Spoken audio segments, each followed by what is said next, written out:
Every year as a physical therapist, I see runners in their 40s, 50s sitting in my office in tears. They trained for months for a big race like Boston, Chicago, or the New York City Marathon. But their body broke down right before, weeks before race. And, this is very unfortunate. As a physical therapist for the past 10 years, I see this play out. But there's a way that many of these injuries could be prevented. In this video, I'm going to walk you through how. See, many runners in their 50s and 40s keep getting injured. Many older runners believe that they have to run almost every day of the week to train for a marathon, right? That's what their favorite coach says or that running plan says. They also rely on temporary, they think, okay, if I get hurt or injured, I'm just going to rest. I'm just going to take a few weeks off, a few months off, and the pain will go away.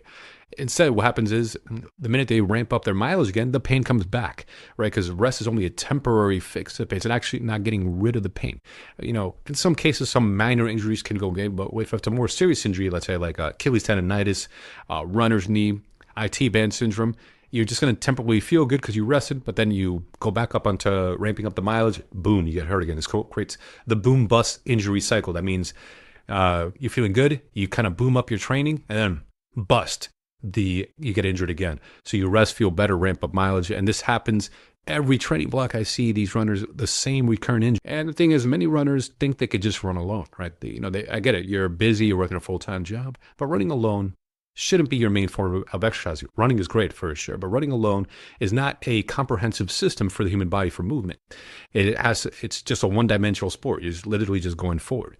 You still got to train other planes of movement. You also got to train mobility, got to do strength training. But many runners skip these things because they say they don't have the time. They also tend to have poor recovery habits. They think, hey, I'm training for a marathon or a half marathon. I can eat whatever I want. It doesn't matter. Or I could just be sleep deprived like a zombie and sleep less than 6 hours a night, right? But that's going to leave the body underprepared for marathon training. You should take it seriously instead of just some hobby jogger who just wings it and shows up for the race day without any prep work whatsoever. And I guess some influencers are guilty of doing this and you're following your favorite influencer. But the thing is, they don't tell you what they're doing behind the scenes. Many of these influencers either train other sports or they keep themselves in shape or doing other forms of cross training. And we're going to talk a little bit about, how to stay healthy as an older runner here in a moment. And if you want a copy of this Google Doc and to learn more about running pain-free in your 40s and 50s, I'm training in my free online run group. Click the link in the description to join. So how I help runners train smarter in their 40s and 50s. So run left, right? Shift to a 3-run per week structure. And instead of just running 6 days a week, cut it down in half, 3 runs per week. An easy run, tempo run, and long run. It's going to allow for more recovery days. Control your mileage. Many runners can successfully train for a marathon with just 30 miles per week. You don't have to do extreme mileage. Yes, if you're very competitive, you can start ramping up the mileage, but you shouldn't have to start that way. Don't feel forced that that's the only way to improve.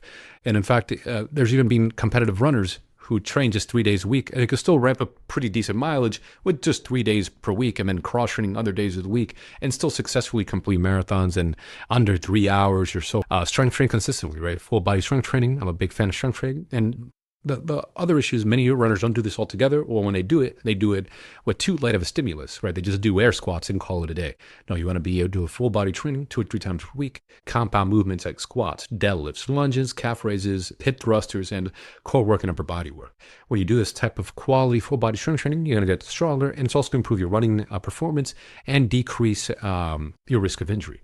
Further, when it comes to strength training, sometimes runners make the mistake of thinking it has to be high volume, right? You don't have to do bodybuilding style strength training where you're in the gym 6 days a week. No, you can just be in there 2 or 3 days a week doing a single set, full body workout in about 30 minutes. No 2-hour workouts needed. And then daily mobility work. Address common restrictions. Like many runners tend to have tight hips or back or knees and ankles, especially if you work a desk job or you have a sedentary job. You may tend to develop these tight areas in your body that could contribute to pain or injury. So make sure you're doing your mobility work. It's like brushing your teeth. Do your mobility work daily. I tell people at least 10 minutes a day, but even if you're very busy, just start with 5 minutes and then start building it up from there. So what happens when runners train this way, when they're smart about their training, do the strength mobility training, fewer overuse injuries during their marathon training blocks or even half marathons, runners stop repeating the same injury, rest, restart cycle, that boom bust cycle every season.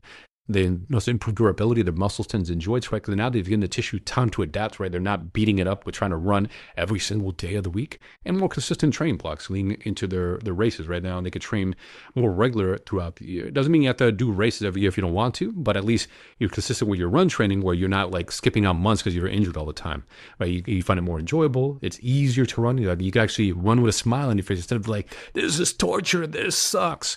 and the ability to stay active and run well into your 40s, 50s, 60s, and beyond. So I currently have 2 spots open to work with me for a private one-to-one coaching to run pain-free or for longevity, injury prevention. If you're curious, there's a link to apply in the description. First come, first serve. So the real key to running healthy in your 40s and 50s. Running healthy in your 40s and 50s isn't about pushing more miles or grinding through pain. It's about training in a way your body can actually recover from. Focus on the fundamentals: smart mileage, strength training, proper mobility work, and recovery. Do that consistently, and you can keep running strong and pain-free for decades instead of restarting your marathon training every year after year with these same injuries of the